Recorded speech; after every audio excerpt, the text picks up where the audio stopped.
Texicureans are in Tyler, Texas, and I am here with a beautiful, successful young entrepreneur named Anna Catherine Schultz.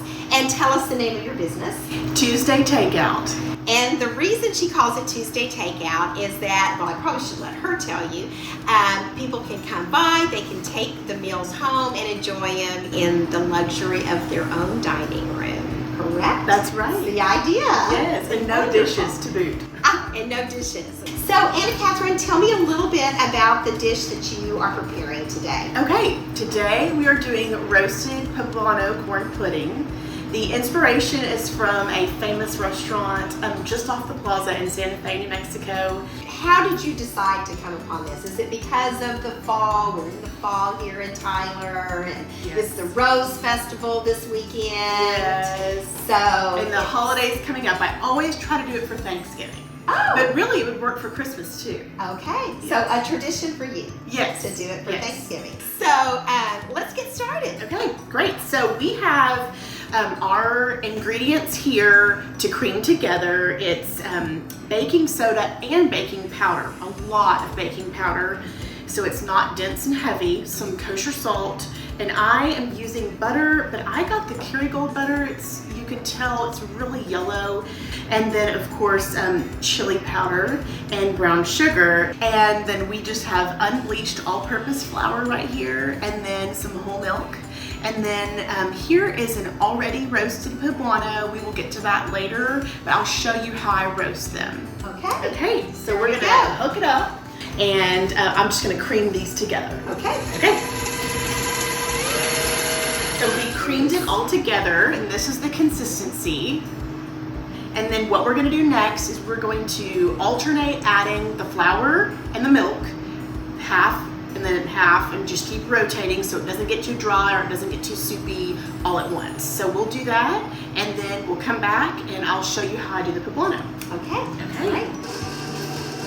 I remember my mother teaching me about alternating liquids with flour, and a few times I would rebel and I would not want to do that, and it never turned out well. So the fact that you're alternating, there is a reason for that. That's right. Okay, that is done. This is the consistency of what it looks like right now. And once we chop the poblano, we're going to add the poblano and corn. We're going to mix that together, and then we're going to beat the egg whites until they're not quite stiff peaks, but soft enough and fluffy enough where we can fold them together. And when we do that, we want to be really careful to not break down the egg whites, because that's what makes it soft and fluffy. So this one's almost done. When you get the black, that's a really good sign. Try to keep it from falling down in there, but I do like a direct flame touching the poblano. Everyone has their own style and does however they want to, but I put mine directly over the flame until it gets the black char. And the traditional way of doing a poblano pepper, roasting it, is to put it in a brown paper bag and let it sweat, and then you peel it and de-stem and de-seed it. But I'm a little rebellious and I like a little bit of the char flavor, so I do not scrape it all. Okay, so I'm scraping a little bit of the char and not all of it. And these are very small peppers, and so I'm going to actually use two. As you can, compared to the size of my hand. So when you're at the market, of course I prefer the farmer's market if you can. If you're ever in Santa Fe, they have the best farmer's market, and you can get fresh poblanos there, and they actually roast them there. Okay, so there's about all the char I'm gonna take off. I'm gonna leave the rest.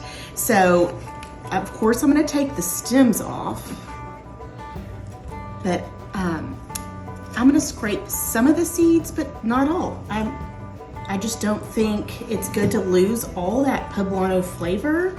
Some people rinse them in water. I do not. So this is what it will look like before you start chopping. And so what I do is I just take it and I just do the strips, and then I'm going to just do a quick dice, and then we're gonna add that to the corn mixture.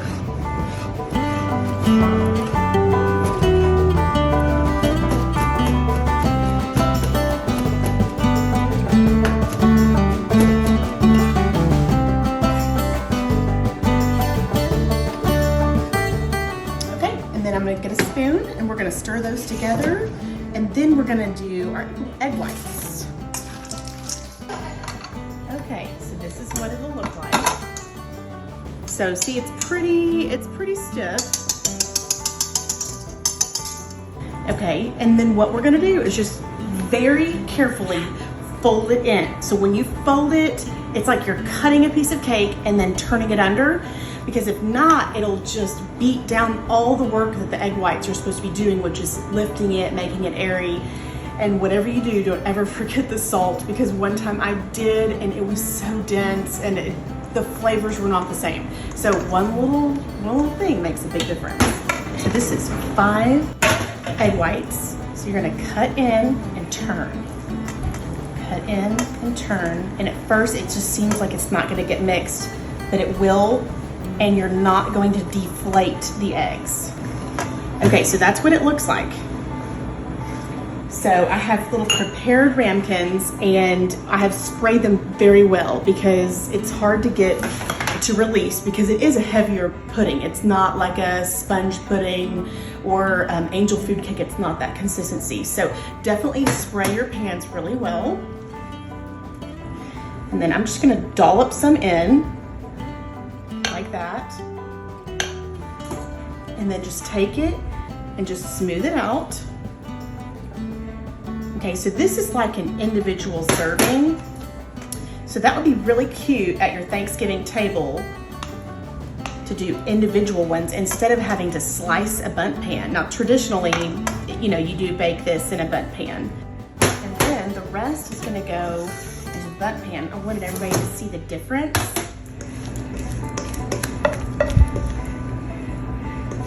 And then we're gonna put it into a preheated oven at 350. If you have a convection oven, I always prefer to cook with convection. So if you have that option, do it. I have a gas oven and they always burn hot. So if you have a gas oven, be careful and turn it down about 15 or 20 degrees. And we'll let you know what it's like whenever we pull it out of the oven. Okay, so I'm here this weekend because it's the Texas Rose Festival in Tyler, Texas, and it's been a beautiful, awe-inspiring experience. And Anna Catherine's family has a huge part in where this all began and how the Rose Festival began and how basically the rose industry began here in the Tyler area. So Anna Catherine, tell me a little bit about your family's history here with roses. Yes, okay, great question. So my great-grandfather in the 20s was one of the founding members of the rose industry here in Tyler. So it was mainly because of the sandy, acidic soil. And so our land was west of town, and it was that, they call it sugar sand. And so onions grow really well in that also. So he helped start grow roses here, and they shipped them worldwide in the 30s. So they would ship them bare root worldwide. And so it really, our namesake here in Tyler is the rose capital of the world, and that's really true. And I'm proud of my great-grandfather for helping start that. Oh, that's a great story. Thank you for sharing that. Yes. Okay, so we've taken them out of the oven, and oh my gosh, they smell fabulous. And Anna Catherine, how would you remove these from the ramekins? Okay, so remember we greased them really well, so they would release. So now they're needing to release. So I take a really sharp knife and I go around the edge. You know, corn is a distinctly American vegetable, I guess you would call it. People did not eat corn until they came to the United States. Wow. And we have figured out how to use corn so many different ways. There are a lot of ways. Yes. This one's really special. So I'm gonna cut into it. Ooh, look at that Okay, steam so coming off. that's what it looks like. Oh, Okay. it's so puffy. Okay, so I'm gonna cut us each a little piece. Okay, so grab your piece. Okay, here we go. Oh my goodness. Yeah, it's really good. Oh, that is so good. Thank you so much. Thank you for having me. What a joy. Oh. And we have one more thing. Okay. We have a tradition here at Texicureans that once we cook together, you are now a Texicurean. Oh, thank you. And this is for Oh, you. perfect with my shirt. Of course, I'm gonna put it right on. Thank because you. things really do taste better in Texas, Oh, right? they do. Everything's better in Texas. Everything's better in Texas. Thank you. Thank so you for much. having me.